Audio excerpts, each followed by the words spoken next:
and welcome to Frost Over the World.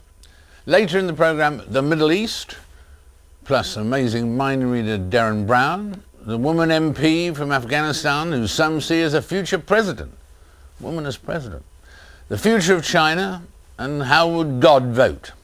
But first, Israel and Palestine. For the past 2 years, Tony Blair has been the envoy of the so-called Quartet, the US, Europe, Russia and the UN. The Quartet to the Middle East. And perhaps things are moving a little bit better these days. President Obama's recent speech in Cairo was widely praised for renewing hopes of a breakthrough in the Middle East, only for many of those hopes to be dashed by Mr. Netanyahu's response last weekend. So when I spoke to Mr. Blair this week, I asked him first about those two speeches, beginning with President Obama's. Did he think that it marked a turning point? Yes, I think the Obama speech was really a huge event, not just because of the circumstances of the speech, where it was given, how it was done, but also because of the content. And I think the single most important thing to realize about American policy today is that the new president, the new administration have made it a key strategic interest of America to have peace in the Middle East, and that includes having an independent, viable Palestinian state. So I think this was a very big moment, a decisive moment for the region and for the wider world. Yes, when we talked to Saeed Erekat on the day after Obama's speech, he said at one point, and I quote, "I think if this region breaks down, Sir David, I'm not exporting fear, but I can tell you from now that the lights will go down in this region. This region will go down in the hands of bin Laden, extremist violence and counter-violence, if this moment fails."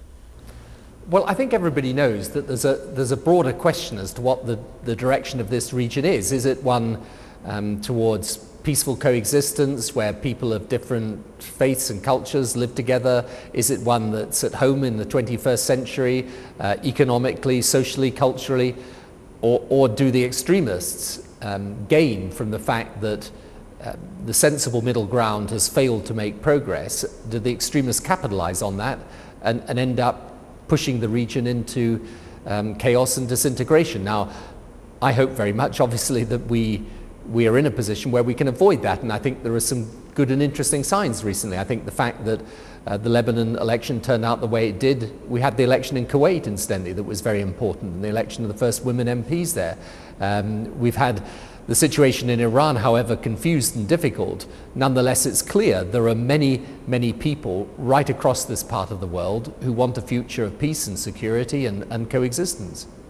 Have you detected any sea change in attitudes since the Obama speech, or is it too early to see that? I think there is a great sense of hope and expectation, but I also think, as President Obama knows very well, that people will wait to see what now happens. And as I keep saying to people, the important thing is to understand that President Obama doesn't need cheerleaders, he needs partners. He needs people who are going to help him achieve what he wants to achieve. Now, I think when he set out in his speech in Cairo the vision for the future, the overwhelming majority of people in this region and around the world can buy into that, buy into it, agree with it, want it to happen. But it's not going to happen just because he wants it to happen.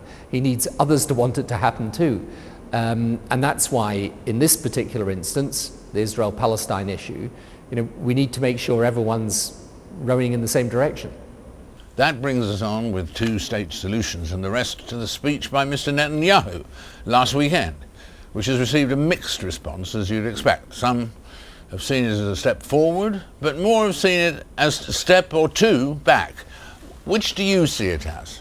Well, it's a step forward in the sense that Prime Minister Netanyahu made it clear that he was prepared to accept, albeit under certain conditions and circumstances, a Palestinian state.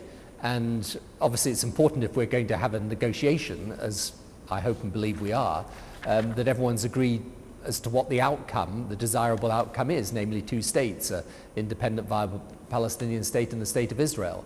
So I think in that sense it's a step forward, but it's perfectly obvious and clear that people are going to be, from the outside, they're going to be skeptical, some cynical, some worried. Well, what does this really mean? And are we going to be able to make progress on a basis that is acceptable to the Palestinian people? And that's obviously still to be decided. So my view is, yes, in that sense it is a step forward, and now we've got to wait and see what actually happens. And my very strong view, even more so today than I held this view even a couple of years ago, is that the key thing is that on the ground, on the West Bank and in Gaza, the circumstances of the Palestinian people change so that whatever top-down political negotiation we have towards a two-state solution, that is being bolstered and supported by a bottom-up approach that is changing and improving the lives of Palestinians and lifting the weight of occupation. Yes, because I mean, obviously the problems that have arisen from his speech are the problems obviously about settlements and things like no military rights at all for the Palestinian state, which obviously would be very difficult because they would feel at the mercy of Israel in a way. But these are the problems that have got to be resolved, and the settlements too, of course. Exactly. I mean, we've got to resolve these issues. I mean, the issue with the settlements is very simple. If you get expansion of settlements and you get new settlements being created, existing settlements expand, you start joining up some of those settlements, then the viability of the Palestinian state is put in question.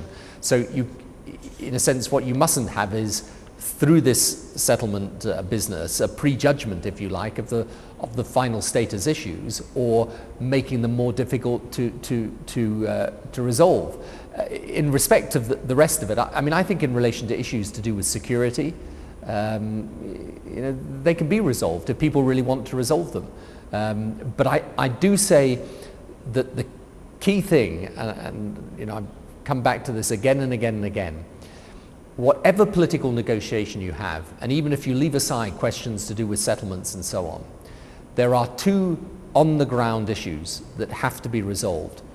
One is the Israeli concern about security, and the second is the Palestinian concern that even if they agree that the contours, the boundaries of a state, Israel won't let them run that state properly and govern themselves because they'll still be occupying. So these two issues, security and occupation, have to be dealt with. Absolutely. You mentioned things on the ground in the West Bank and Gaza. You've been there in Gaza this week. What was the mood? Was it affected in any way by Mr. Netanyahu's speech, or was it just more depressed than ever? I think the only thing that will affect people in Gaza is if they think there's some hope that their situation can be eased, because when you go into Gaza, I mean, some of it is very shocking, obviously, but it's not very surprising given what's happened there. I mean, people are doing their best, despite all the circumstances, to try and get some sort of life, but it's incredibly difficult. They can't get basic materials in there, they can't get the help they need on the humanitarian side, but most of all, they feel very isolated and cut off. Now, of course, it would help enormously, the whole situation, if Corporal Schleip were released, if rockets stopped being fired, not merely temporarily but permanently, out of Gaza at innocent Israeli civilians. But in any event, we need a strategy for Gaza that actually helps the people there and that distinguishes between those people who may be extremists and engaged in terrorism and the vast majority of the people there who actually just want to lead a normal life. And what I saw for myself, which when I met the private sector representatives there, the business people, is that as a result of what comes in through the tunnels, there is an illegitimate business sector there that is able to exist. And the problem is the legitimate business sector is being squeezed, which cannot be sensible or right. But I mean, there were one or two things there you mentioned, Israel and the rockets and so on, the whole Gaza event, 1,400 Palestinian deaths, many of them civilians, and only 13 Israeli. It underlines the terrible thing that's been done to Gaza, and nothing is being done to help. Even the cement is being blocked by Israel. Former President Jimmy Carter just went there, and as you know, he said the Palestinians are being treated like savages. Well, the problem is very simple. The money's there to reconstruct Gaza, but we need to get the materials in to do it. So, look... Well, you've got to tell Israel, haven't you? Let it in. Well, it's precisely what I've just been saying in the meetings that I've had with the Israelis today. The fact is, however, we need to make sure it actually happens. And you know, the reason I've been arguing for a different strategy for Gaza for a long time now is that I think the danger of carrying on as we are is that we're not in fact harming the ability of Hamas to get things in through the tunnels, or indeed their control of Gaza. But we are harming the prospects of the people there. So it would be more sensible to be allowing things legitimately in through the crossings, humanitarian help with infrastructure, allow the private sector to start developing again, allow, for example, the fishermen in Gaza to be getting a decent catch of fish, allowing the farmers to be growing things. I mean, look, anyway, this is a debate that's going to continue, but it is urgent, because I think there is a danger sometimes that if Gaza is out of the news, then it goes out of people's minds, and it shouldn't be. It's important, it's got to be resolved.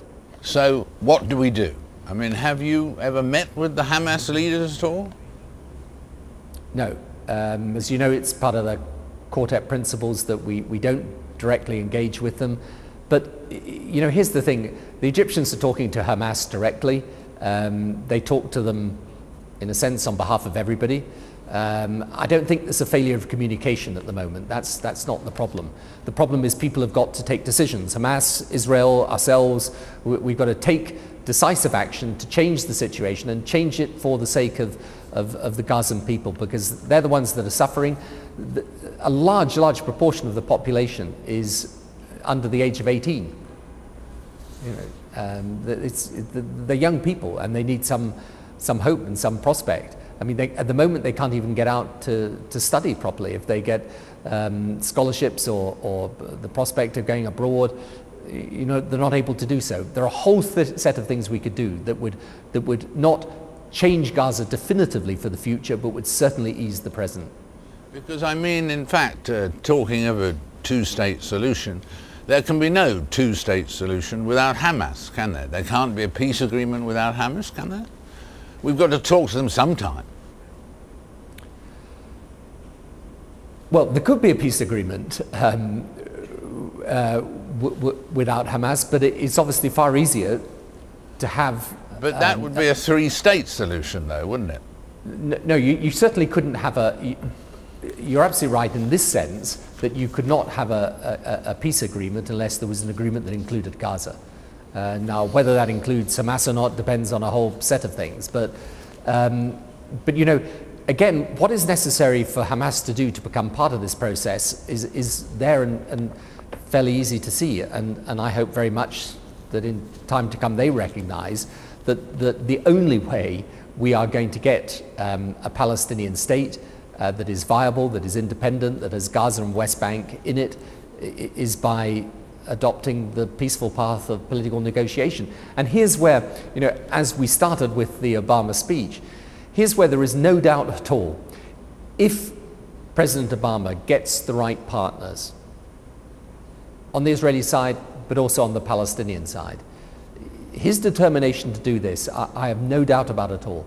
You know, I've discussed this with them personally, face to face, on several occasions. I have no doubt at all of his sincerity or his determination. So if everyone would commit themselves to a peaceful political negotiation, to a two-state solution, you could have this deal within the year. But people have got to be prepared to commit to it. Yes, because I was wondering, it's what, 2 years now since you began this task, and some people would say, looking at the situation, it's deteriorated. Is your well-known optimism floundering a bit? No, because I came here with a pretty realistic sense. Look, you can see from even some of the things that have happened here in the West Bank, where in 2008 there actually was some economic growth. We started in the last few months to get some changes in the access and movement regime, and just in the last few days we've had some changes there. There is some economic movement here. On the security side, what the Palestinians are now doing, not just in Jenin, but now in Nablus, in Hebron, in Bethlehem, in Ramallah, in different parts of the West Bank, there's a big change going on. But here's the thing, you need all of this to come together. You need the political process, the security, the economics, all to come together, and you need an American president determined to see a solution, to have willing partners to help him. So that's what we're going to try and do. And incidentally, you know, this is not a situation which you should ever come into if you think you're going to get quick or instant results. But the one thing I am more sure of than the day I arrived here, almost 2 years ago now, is that resolving this issue is probably the single biggest thing we could do for peace and security in the world right now. Our thanks to Tony Blair there for joining us. In a minute, the woman tipped by some to be a future president of Afghanistan. It's amazing enough to be a woman politician. After the break.